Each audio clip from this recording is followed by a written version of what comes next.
Success ಆಗಬೇಕು ಅಂತ ಬಂದಿರೋ ವ್ಯಕ್ತಿ ಕರಿಯರ್ ಅಂತ ಕಾನ್ಸಂಟ್ರೇಟ್ ಮಾಡುವಾಗ ಪರ್ಸನಲ್ ಲೈಫ್ನೆಲ್ಲೋ ಹಿಂದೆ ಬಿಡ್ತಾ ಬರ್ತಾರೆ.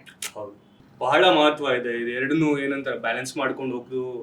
ಅದರಿಂದನೇ ಒಬ್ಬ ವ್ಯಕ್ತಿ it makes a person or breaks a person basically. ಇವಾಗ ಮುಂಚೆ ಎಲ್ಲ ಆಗಿತ್ತು ಅಂದ್ರೆ ನಾವು ಚಿಕ್ಕವರಿರುವಾಗೆಲ್ಲ ನೋಡ್ತೀವಿ 25 ವಯಸ್ಸು ಒಳಗಡೆನೆ ಎಷ್ಟೋ ಜನ ಮದ್ವೆ ಆಗ್ಬಿಡ್ತಾ ಇದ್ರು. ಅಂಡ್ ಇವಾಗೆಲ್ಲ ಹೇಗಾಗಿದೆ ಅಂದ್ರೆ ನನ್ ಕಾಲ್ ಮೇಲೆ 75 ಜೊತೆಲಿ ಇರ್ತಾ ಇದ್ರು. ಇವಾಗ 25-35 ಹೋಗೋದನ್ನು ಕಷ್ಟ ಆಗ್ತಿದೆ. ಅಂಡ್ ಇವಾಗೆಲ್ಲ ಈ ಆಟಿಟ್ಯೂಡ್ ಹೇಗಾಗಿದೆ ಅಂತಂದ್ರೆ ನಾನ್ ಕಾಲ್ ಮೇಲೆ ಸ್ವಂತವಾಗಿ ನಿಂತ್ಕೊಂಡು ಸೆಟ್ಲ್ ಆಗಿ ಇವಾಗ ಒಂದು ಮನೆ ತಗೊಂಡು ಕಾರ್ ತಗೊಂಡು ಬಂಗ್ಲೆ ತಗೊಂಡು ಅದೆಲ್ಲ ಆಗಿ ನಾನು ಇವಾಗ ಮದ್ವೆ ಆಗ್ತೀನಿ ಅನ್ನೋಷ್ಟು 30-32 ಆದ್ರೂ ಹಾಗೆ ಆಗುತ್ತೆ. 35 ಅಂತಾನೆ ಅನ್ಕೊಳ್ಳೋಣ, ಹಾಗೆ ಆಗುತ್ತೆ. ಅವಾಗ ಆಯಾಸ ಆಗ್ಬಿಟ್ರಿ ಜೀವನದಲ್ಲೇ ಒಂಥರ ಆಯಾಸ ಆಗಿರುತ್ತೆ and stuff like that. So ಅಲ್ಲಿಂದ ಇವಾಗ ಆಲ್ಮೋಸ್ಟ್ ಎಲ್ಲರೂ ಹಂಗೆ ಅನ್ಕೊಳ್ಳೋಣ, 25+ ಇವಾಗ ಮದ್ವೆ ಆಗ್ತಿರೋದಿಲ್ಲ. ಯಾವ ರೇಂಜ್ಗೆ ಎಫೆಕ್ಟ್ ಆಗುತ್ತೆ ವರ್ಕ್ ಅಂಡ್ ರಿಲೇಶನ್ಶಿಪ್ ಬ್ಯಾಲೆನ್ಸ್ ಮಾಡಿಲ್ಲ ಅಂತ ಅಂದ್ರೆ ನಾನು ಒಂದಷ್ಟು ನೋಡಿದೀನಿ. ಒಂದಷ್ಟು ಫ್ರೆಂಡ್ಸ್ ಆದ್ರೂ ಆಗಿರ್ಬೋದು ಅಥವಾ ದೂರದ ಏನಂತಾರೆ ಫ್ರೆಂಡ್ಸ್ ಅವ್ರ ಅಣ್ಣ ಅಥವಾ ಆತರ ಸರ್ಕಲ್ ಅಲ್ಲಿ ನೋಡಿರೋಂಥದ್ದು ಕಣ್ಮುಂದೆ. ಆತರ ರಿಲೇಶನ್ಶಿಪ್ ಅವ್ರದೆಲ್ಲ ಹೆಂಗೆ ಅಂದ್ರೆ ಇವಾಗ ಬರೀ ಕೆಲಸ, 24 ಗಂಟೆ ಕೆಲಸ. ಆಚೆ ಬೆಳಗ್ಗೆ 6 ಗಂಟೆಗೆ ಬಿಟ್ಟ ಅಂತ ಅಂದ್ರೆ ರಾತ್ರಿ 10:30-11 ಗಂಟೆಗೆ ವಾಪಸ್ ಬರೋದು, ಎಲ್ಲದಕ್ಕೂ ರೇಗೋದು, ಎಲ್ಲದಕ್ಕೂ ಮನೇಲಿ ಅನ್ನಕ್ ಹೋದ್ರು ಜಗಳ ಆಡೋದು. ವಾರಕ್ಕೂ ಬಂದ್ಬಿಟ್ಟು ಫ್ರೆಂಡ್ಸ್ ಹೇಳೋರು, ಗುರು ಹಿಂಗ್ ಜಗಳ ಆಯ್ತು ಗುರು ನಮ್ಮ ಮನೆಯಲ್ಲಿ, ಹಿಂಗೆಲ್ಲ ಕಿರ್ಚಾಡ್ತಾರೆ, ಹಿಂಗೆಲ್ಲ ಇದ್ ಮಾಡ್ತಾರೆ.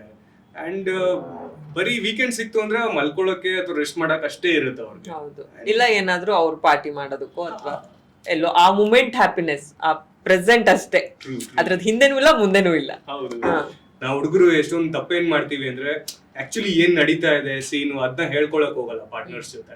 ಹೆಂಗಂದ್ರೆ ಕೆಲ್ಸದಲ್ಲಿ ಬರೀ ಹಿಂಗಾಯ್ತು, ಅವ್ನಂಗಂದ, ಇವ್ನ್ ಇದ್ ಮಾಡ್ದ, ಅಲ್ಲಿ ಜಗಳ ಆಯ್ತು, ಅದ್ ಮಾತ್ರ ಹೇಳ್ಬಿಡ್ತೀವಿ.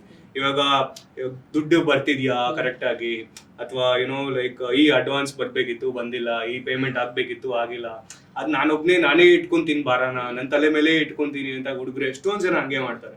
ನನ್ ತಲೆ ಮೇಲೆ ಇರ್ಲಿ, ಅದು ನಾನು ಏನು ಹೇಳಕ್ಕೆ ಹೋಗಲ್ಲ. ಅದರಿಂದ ತುಂಬಾ ಜಗಳಗಳಾಗತ್ತೆ. ಯಾಕಂತಂದ್ರೆ ಇರಿಟೇಷನ್ ಸ್ಟಾರ್ಟ್ ಆಗತ್ತಲ್ವಾ, ಜಾಸ್ತಿ ಲೋಡ್ ಆದಷ್ಟು ತಲೆನಲ್ಲಿ. ಇವಾಗ ಏನೇ ಪಾರ್ಟ್ನರ್ ಏನೇ ಒಂದ್ ಮಾತು ಹೇಳಿದ್ರು ಅವ್ರಿಗೆ ಹೆಂಗ್ ಅನ್ಸುತ್ತೆ ಅಂದ್ರೆ ಇರಿಟೇಷನ್ನೇ ಆಗುತ್ತೆ. ನಾನು ಆಲ್ರೆಡಿ ಇಷ್ಟೆಲ್ಲ ಇಟ್ಕೊಂಡಿದ್ದೀನಿ ಅಂತ ಹೇಳಿ ಇದು ಹೆಂಗ್ ಹಂಗ್ ಅನ್ಬಿಟ್ಲು, ಇವಳು ಹಿಂಗ್ ಅನ್ಬಿಟ್ಲು ಅಂತ ಅನ್ಸುತ್ತೆ. ಅದ್ ಯಾವಾಗ ಅವ್ರು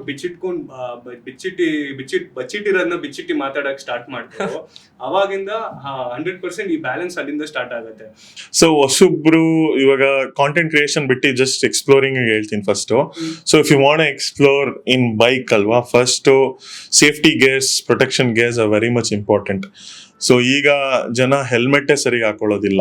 ಸೊ ಫಸ್ಟ್ ಬಂದು ಹೆಲ್ಮೆಟ್, ಅದಾದ್ಮೇಲೆ ಅಫ್ಕೋರ್ಸ್ ಮಿಡಲ್ ಕ್ಲಾಸ್ ಜನಕ್ಕೆ, ಇವಾಗ ನನಗೆ ಆಗಿರ್ಲಿ ಸ್ಟಾರ್ಟಿಂಗ್ ಅಲ್ಲಿ ಒಂದು ಸೇಫ್ಟಿ ಗೇರ್ಸ್ಗೆ ಇನ್ವೆಸ್ಟ್ಮೆಂಟ್ ಮಾಡಬೇಕು ಅಂದ್ರೆ it was a big thing. Because back then 5,000-6,000 ಬಂದು ದೊಡ್ಡ ಅಮೌಂಟೇ.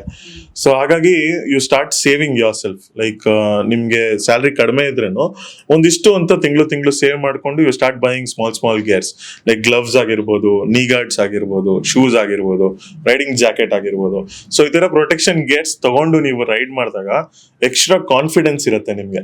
ಸೊ ಬಿದ್ರೇನು ಯು ಆರ್ ಸೇಫ್ ಅಂತ. So that is one thing. ಅಂದ್ರೆ ಸೆಕೆಂಡ್ ಥಿಂಗ್ ಬಂದು ನೀವು ಓಡಿಸೋ ಗಾಡಿದು ಬೈಕ್ ನಾಲೆಜ್ ಇರ್ಬೇಕು. ನಾನು ಹೇಳ್ದಂಗೆ ನನ್ನ ಫ್ರೆಂಡ್ ಹತ್ರ ಒಂದು ಕ್ವೆಶನ್ ಕೇಳಿದ್ಕೆ I was like literally block doubt, ಏನ್ ಮಾಡೋದು. ಸೊ ಈ ತರ ಒಂದು ಬೇಸಿಕ್ಸ್ ನಾಲೆಜ್. ಸೊ ಪಂಚರ್ ಆದ್ರೆ ಎಲ್ಲಾನ ಬ್ಯಾಕ್ ಟೈರ್ ಅಥವಾ ಫ್ರಂಟ್ ಟೈರ್, ಯಾವ್ದೇ ಟೈರ್ ಪಂಚರ್ ಆದ್ರೂ ಆ ಟೈರ್ ಬಿಚ್ಚೋ ಒಂದು ಕೇಪಬಿಲಿಟಿ ಇರಬೇಕು, ಅದೊಂದು ಇರಬೇಕು. ಇನ್ನೂ ಒಂದು ನೀವು ಹೆಂಗೆ ಅಂತ ಹೇಳಿದ್ರೆ ಸೇಫ್ಟಿ ಲೈಟ್ಸ್ ಆಗಿರ್ಬೋದು, ಬೈಕ್ ಏನೇನ್ ಬ್ಯಾಟ್ರಿಯಲ್ಲಿದೆ, ಏನ್ ಪ್ರಾಬ್ಲಮ್ ಆದ್ರೆ ಏನು, ಸ್ವಲ್ಪ ನೀವು ಮಿನಿಮಲ್ ನಾಲೆಜ್ ತಗೊಂಡ್ಬಿಟ್ರೆ ನಿಮ್ಗೆ ಕಾನ್ಫಿಡೆನ್ಸ್ ಇರುತ್ತೆ. ಇವಾಗ ನಾವು ಯಾಕೆ ಒಂದು ಬೈಕ್ ರೈಡ್ ಅಥವಾ ಎಕ್ಸ್ಪ್ಲೋರಿಂಗ್ ಇಷ್ಟಪಡ್ತೀವಿ ಅಂದ್ರೆ ಪ್ರತಿಯೊಬ್ಬರಿಗೂ ಅವ್ರದ್ದೇ ಆಗೋಂಥ ಒಂದು ಟೆನ್ಷನ್ಸ್ ಇರುತ್ತೆ, ಗೊಂದಲಗಳಿರುತ್ತೆ ಲೈಫಲ್ಲಿ, ಅವ್ರದ್ದೇ ತೊಂದರೆಗಳಿರುತ್ತೆ. ಸೊ ಆ ತೊಂದರೆ ಎಲ್ಲ ಮರ್ತಿ you want to explore something to forget those things ಅಂದಾಗ ಏನು ಟೆನ್ಷನ್ ಇಲ್ದಾರೆ ಗಾಡಿ ಓಡಿಸ್ಬೇಕು. ಸೊ ನೀವು ಇದೆಲ್ಲ ಬೈಕ್ ನಾಲೆಜು, ಗೇರ್ಸ್ ಎಲ್ಲ ಇದ್ದಾಗ you won't feel much pressurised. So ಅದೆಲ್ಲ ಇಲ್ಲ ಅಂದ್ರೆ ಓಕೆ, ಬಿದ್ದಾಗ ಏನಾಗತ್ತೆ, ಸೊ ಗಾಡಿ ನಿಂತೋದ್ರೆ